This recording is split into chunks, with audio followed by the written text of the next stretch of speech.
सियासत में किसी दीवार की कोई जगह नहीं होती, लेकिन सियासी तौर पर राजधानी पटना की एक ऐसी दीवार जो शायद कभी तल्ख होती है, रिश्ते में करवाहट होती है तो साथ छूट जाता है।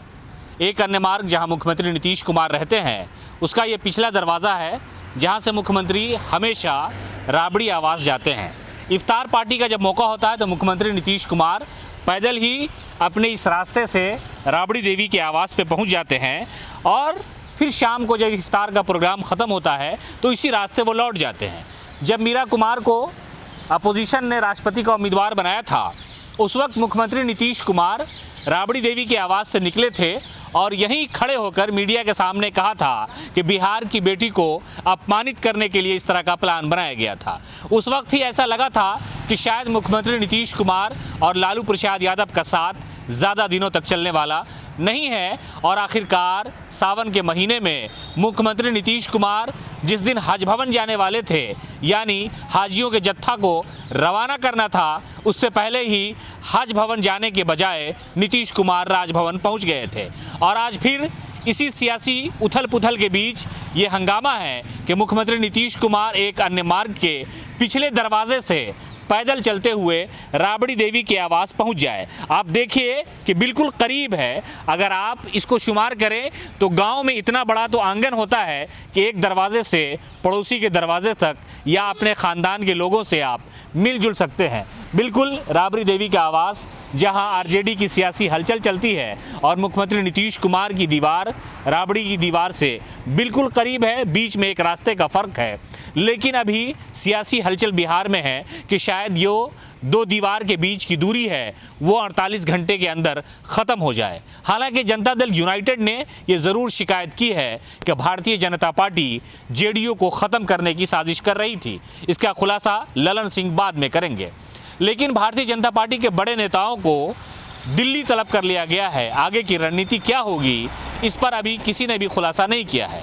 मुख्यमंत्री नीतीश कुमार एनडीए के साथ होंगे या फिर अपने पुराने साथी लालू प्रसाद यादव के साथ चले जाएंगे। कहा तो ये जा रहा है कि मुख्यमंत्री नीतीश कुमार कल राजभवन पहुंचने वाले हैं, लेकिन उनके ही कैबिनेट के कई नेताओं ने कहा है कि गठबंधन अस्थिर है, किसी तरह का कोई मामला नहीं है। लेकिन सियासत में सुबह जो सच बोला जाता है, शाम को वो झूठ साबित होता है और शाम को जो सच बोला जाए वो सुबह सच हो जाए, ऐसा कुछ भी नहीं कहा जा सकता।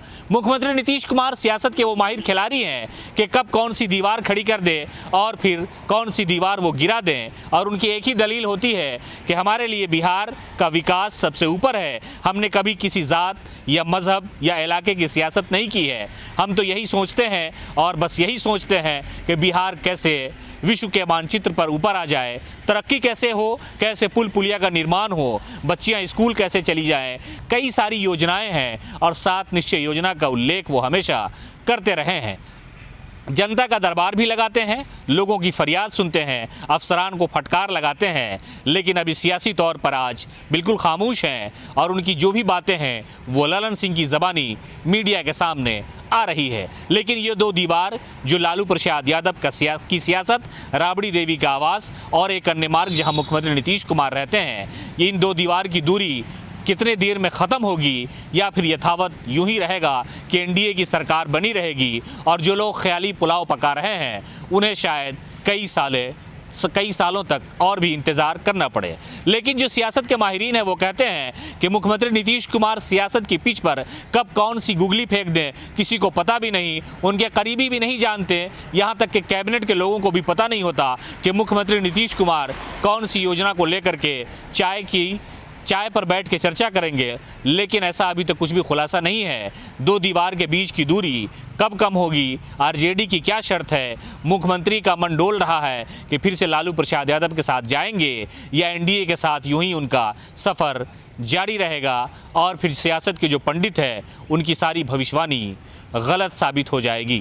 कैमरामैन गौतम कुमार के साथ सिमाब अख्तर, न्यूज़ 4 नेशन, पटना।